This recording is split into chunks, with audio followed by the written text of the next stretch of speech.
आदरणीय डॉक्टर कृष्ण गोपाल जी, लघु उद्योग भारती के राष्ट्रीय अध्यक्ष सम्माननीय बलदेव भाई प्रजापति जी, जम्मू कश्मीर प्रशासन के प्रमुख सचिव उद्योग श्री प्रशांत गोयल, लघु उद्योग भारती जम्मू कश्मीर के अध्यक्ष प्रवीण जी, सभागार में उपस्थित IIM जम्मू के डायरेक्टर प्रोफेसर सहाय, नॉर्थ जोन रीजनल कॉन्फ्रेंस में हिस्सा ले रहे सभी सम्मानित भाइयों बहनों,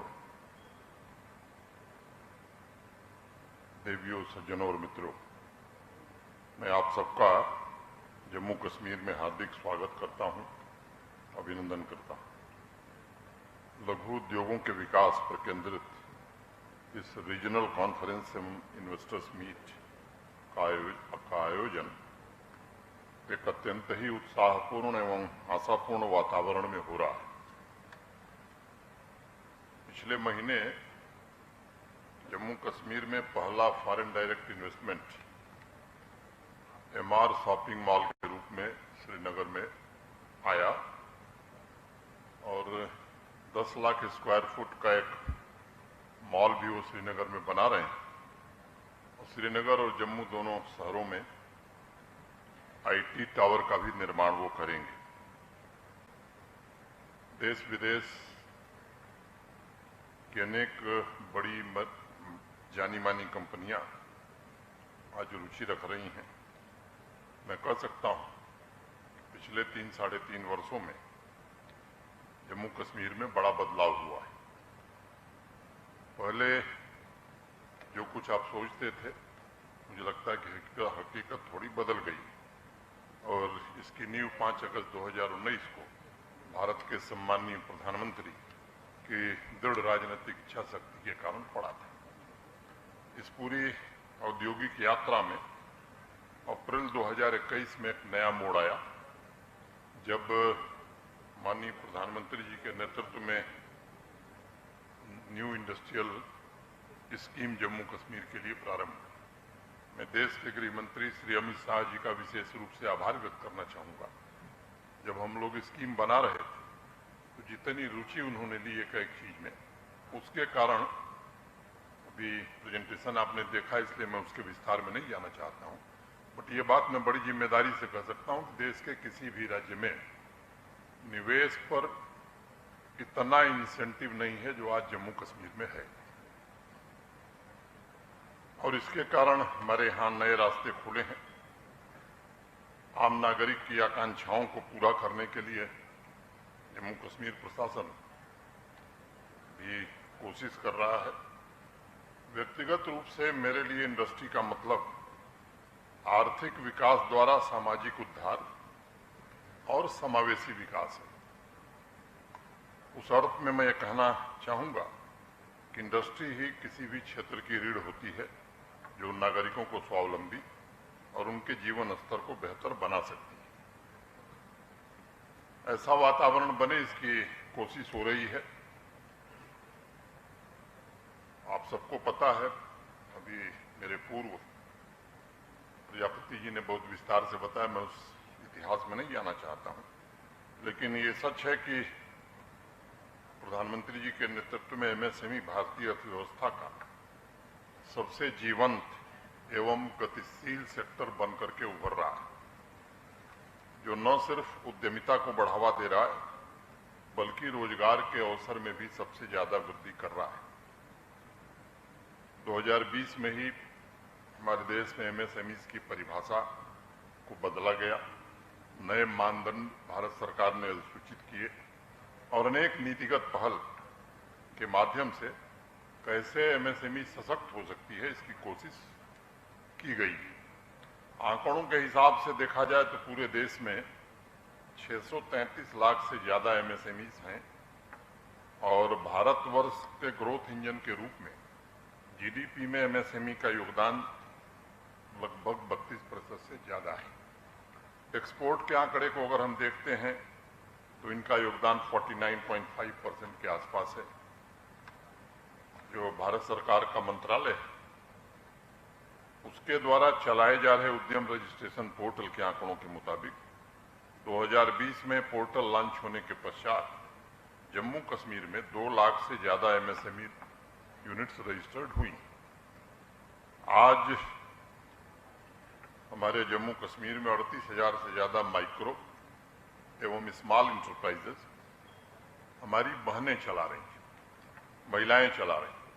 पिछले वित्त वर्ष में जम्मू कश्मीर में 18,000 से ज्यादा वेमेन ओन्ड इंटरप्राइज को 567 करोड़ रुपए से अधिक की धनराशि क्रेडिट गारंटी स्कीम के तहत दी गई है। सभी एमएसएमई प्रोडक्ट्स का जम्मू कश्मीर यूनियन टेरिटरी में विस्तार हो, इसके लिए कुछ महीने पहले प्रशासन ने एक बड़ा निर्णय लिया और सभी सरकारी विभागों एवं पब्लिक सेक्टर अंडरटेकिंग जो यहाँ नाम मात्र की है के लिए अनिवार्य कर दिया गया है कि वो अपने कुल प्रोक्योरमेंट का 25% एमएसएमई से ही खरीदेगा। जेम में लोकल फिल्टर भी ऑपरेशनल किया गया है ताकि स्थानीय एमएसएमईज को बढ़ावा दिया जा सके। कोविड के पश्चात मुझे याद है मैं नया नया आया था, आप में से भी कुछ लोग आए थे। आज मैं ये बात कह सकता हूं कि देश के किसी राज्य ने 5% इंटरेस्ट सबवेंशन सबको एक मुश्त हमने दिया था और वो एक बड़ी मदद कोविड के दौरान लोगों को साबित हुई थी। एमएसएमई मिनिस्ट्री के साथ इस साल जनवरी में रैंप स्कीम शुरू करने के लिए एक समझौता भी हमने किया है। इसके जरिए इंटरवेंशंस को लागू करने में हमें मदद मिलेगी ताकि सभी एमएसएमईज के लिए क्रेडिट एक्सेस और मार्केट एक्सेस ये दोनों सुनिश्चित किया जा सकेगा। प्रशांत गोयल ने बहुत विस्तार से जो चीजें कही हैं मैं उसे दोहराना नहीं चाहता हूं। फिस्कल इंसेंटिव, एसजीएसटी रिइंबर्समेंट, ये सब चीजें आप देख चुके हैं। गत वर्ष हमने कॉमर्स मिनिस्ट्री के साथ उसके इनिशिएटिव के आधार पर open network for digital commerce के साथ भी समझौता किया जो छोटे व्यापारियों और एमएसएमईज को ट्रांजैक्शन में सहूलियत प्रदान करेंगे। कुल मिलाकर अगले कुछ वर्षों में 42 इंडस्ट्रियल स्टेट पूरी तरह से फंक्शनल हो जाएंगे। इसमें से 34 इंडस्ट्रियल स्टेट का फोकस एमएसएमई ही होगा। यानी कुल मिलाकर एक ऐसा इंटीग्रेटेड प्रयास किया जा रहा है जिससे एमएसएमई को आवश्यक संसाधन उपलब्ध हों और उनके संचालन में परेशानी न हो। अगर पूरे इंडस्ट्रियल डेवलपमेंट के परिदृश्य पर नजर डालेंगे तो आज मैं कह सकता हूं कि 70,000 करोड़ से ज्यादा के 5,372 प्रस्ताव हमको प्राप्त हुए हैं। इसमें लोगों ने फीस जमा की है और धरातल पर भी मैं उम्मीद करता हूं कि 20,000 करोड़ से ज्यादा के काम चल रहे हैं। कुछ दिक्कतें हमारी थी जिन्हें दूर किया गया है। एक तो यहाँ का जो भूमि कानून है, लैंड लॉज, वो बड़े रिग्रेसिव थे और मुझे याद है कई लोग मजाक में कहते हैं कि अगर लैंड रिकॉर्ड महाभारत काल में दुरुस्त रहे होते तो शायद पांडवों और कौरवों का युद्ध नहीं हुआ होता। तो हम उससे भी थोड़ा 2 कदम आगे थे। कुछ ही लोग थे जो लैंड रिकॉर्ड की भाषा समझते थे और हमारे यहाँ एक बड़े प्रसिद्ध साहित्यकार हुए श्री लाल शुक्ल, उत्तर प्रदेश में रायबरेली के थे, सरकारी अधिकारी थे और उनकी एक बड़ी प्रसिद्ध पुस्तक है, उसमें एक पात्र है लंगड़। राग दरबारी बड़ी प्रसिद्ध किताब है, आप में से कुछ लोगों ने देखा होगा। तो लंगड़ का मतलब हमारे यहाँ मैंने उसका एक पैर खराब था, उसको अपना रेवेन्यू रिकॉर्ड चाहिए था। इतनी दौड़ लगाई तहसील में कि लगा दूसरा पैर भी खराब हो जाएगा, तो उसने जाना बंद कर दिया। उससे खराब स्थिति यहाँ थी। अब चीजें बदल गई हैं, लैंड का डिजिटाइजेशन कर दिया गया है। पासबुक हिंदी, अंग्रेजी, उर्दू तीनों भाषाओं में लोगों को उपलब्ध करा दिए गए हैं। वो जो 150 लोग थे जो चीफ सेक्रेटरी और कलेक्टर से ज्यादा पावरफुल थे, उनको थोड़ी परेशानी जरूर हुई है और वो परेशानी होनी भी चाहिए। 19 इंडस्ट्रियल स्टेट का निर्माण तेज गति से चल रहा है। जमीन की दिक्कत थी। अभी यहाँ लगभग 5 लाख कैनाल सरकारी जमीन रसूखदार लोगों ने कब्जा कर लिया था बिना कानून। डॉक्टर साहब वो खाली हो गई। तो जो बड़ी जमीन है, मैं आपको बताना चाहता हूं कि वो इंडस्ट्री के लिए ही दी जाएगी। जो छोटी जमीन गांव के पास है वो खेल के मैदान के लिए ही दी जाएगी। स्कूल बनाना है, अस्पताल बनाना है। तो मुझे लगता है कि अभी कुछ लोग हैं जो अभी भी दबा कर बैठे हैं। मैं समझता हूं कि जल्द वो हिसाब भी पूरा किया जाएगा। जैसा हमारी इंडस्ट्री सेक्रेटरी ने बताया, सबसे बेहतरीन इंसेंटिव हम जम्मू कश्मीर में दे रहे हैं। इसके साथ ही कनेक्टिविटी एक बड़ा इशू है जिसके बारे में आपको जानना जरूरी है। आज 1.25 लाख करोड़ से ज्यादा के रोड और हाईवे और टनल के काम हमारे यहाँ चल रहे हैं। और अभी जो कटरा दिल्ली ग्रीनफील्ड एक्सप्रेसवे बन रही है, ये आने वाले दिनों में पूरी हो जाएगी। जम्मू श्रीनगर जब मैं आया था तो 10 घंटे से ज्यादा लगता था, 5 साढ़े 5 घंटे में आराम से आप पहुंच जाते हैं। और 1 साल बाद जम्मू से श्रीनगर अधिकतम 4 घंटे में कोई भी पहुंच जाएगा।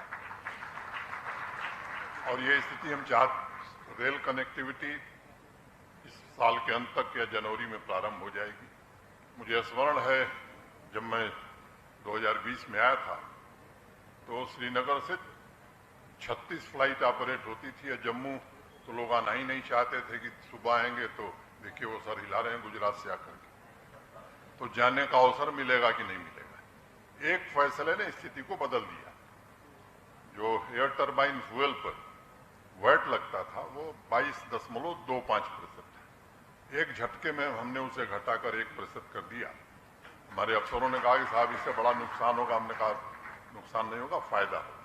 और आज श्रीनगर से 108 और जम्मू से 36 फ्लाइट ऑपरेट हो रही है। कुछ दिनों में और बढ़ने वाली है। जमीन हमने दे दी है। इंटरनेशनल फ्लाइट भी चालू हो गई है। अब लेट इवनिंग भी आप जा सकते हैं। हम ये चाहते हैं कि रात को 10 बजे भी जम्मू से आप जा सकें। ये स्थिति जल्द हम पैदा करना चाहते हैं। एयर कार्गो की फैसिलिटी, रॉ मटेरियल की अगर मैं बात करूं तो बताया जा चुका है। Single window clearance, ease of doing business, return on investment, ये बाकी राज्यों से बेहतर स्थिति में है। बिजली का भी हमारे प्रिंसिपल सेक्रेटरी ने बताया, तो कई विकसित राज्यों से आधे दर पर हम बिजली दे रहे हैं। जनरेशन कैपेसिटी हमारी 3450 मेगावाट है, जो 6 नए हाइड्रो पावर प्रोजेक्ट हमारे पाइपलाइन में है, मैंने बन रहे हैं।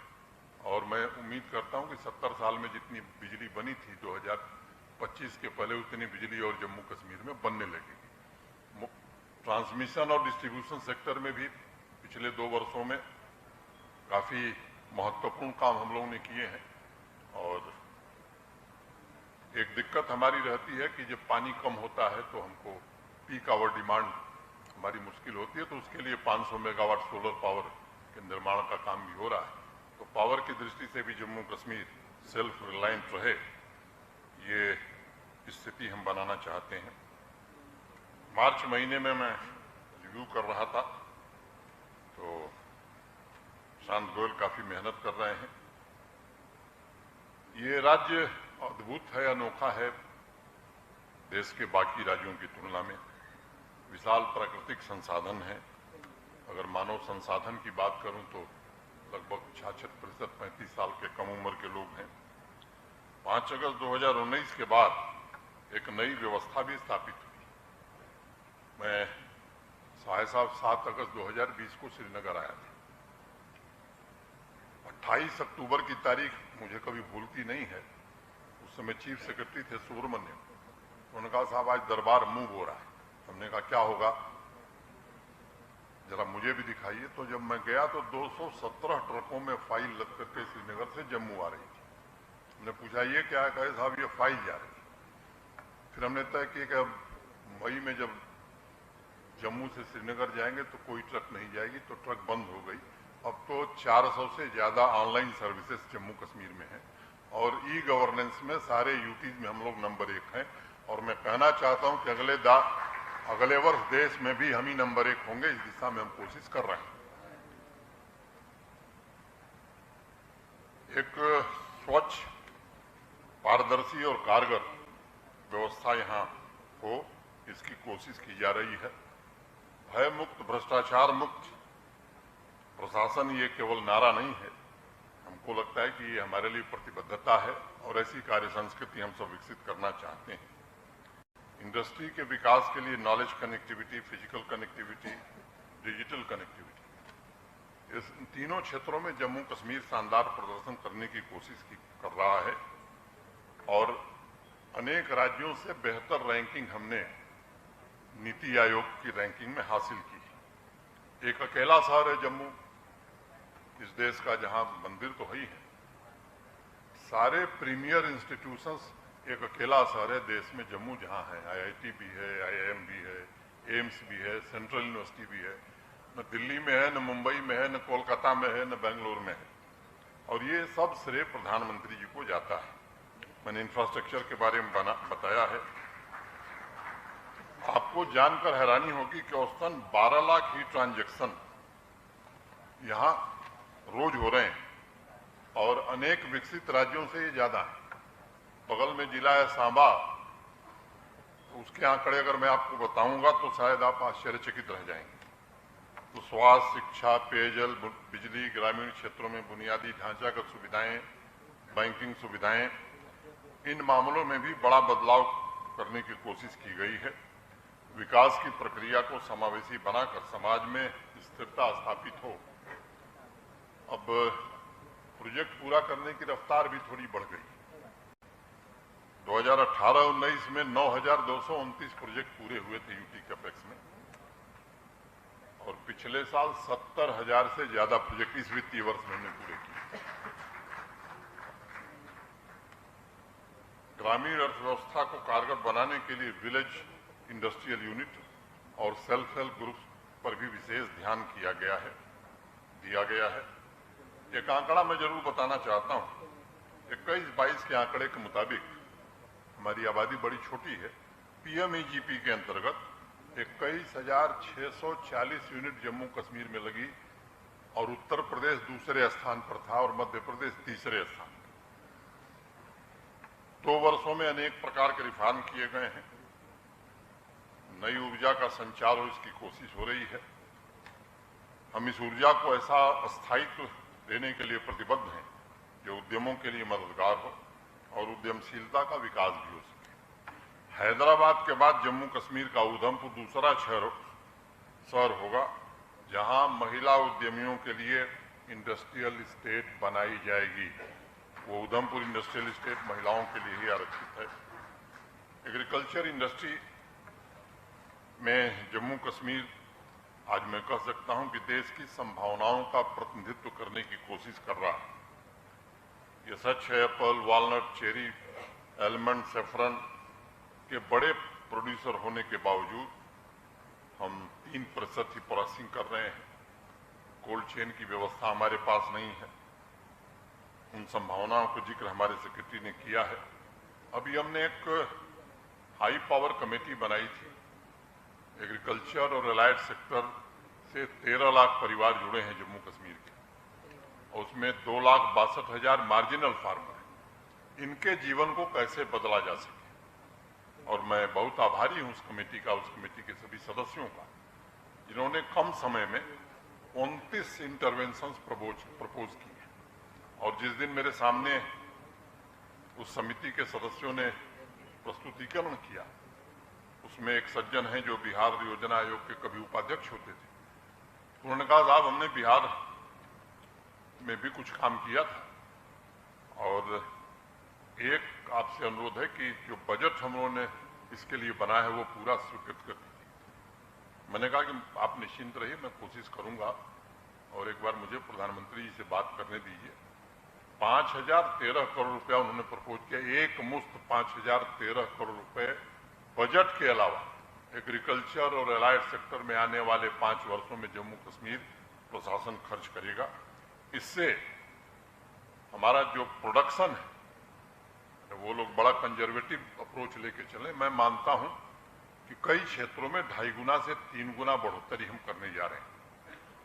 इन्होंने बताया जीआई टैगिंग को लेकर के, बसोली पेंटिंग जम्मू की पहली पेंटिंग है जिसको जीआई टैग मिला है। मैं कारपेट और पश्मीना के बारे में जरूर जिक्र करूंगा।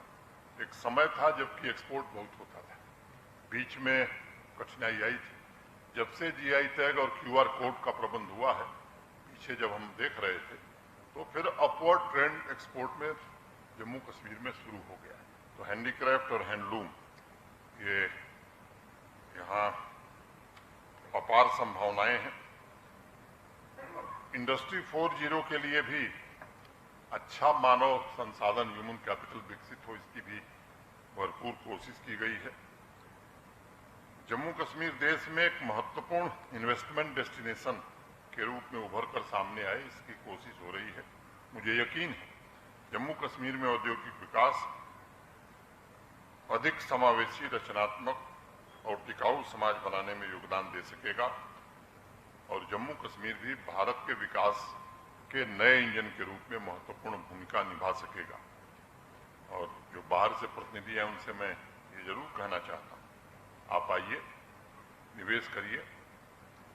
मैं अध्यक्ष जी गुजरात से आते हैं, मैं जानता हूँ वहाँ इन्वेस्टमेंट फ्रेंडली वातावरण बहुत है, लेकिन हमारी जो लीगेसी थी उस लीगेसी से निकल करके जहाँ हम पहुँचे, अध्यक्ष जी आप निश्चिंत रहिए, 7 दिन नहीं 3 दिन में हमने एमआर को जमीन दी थी।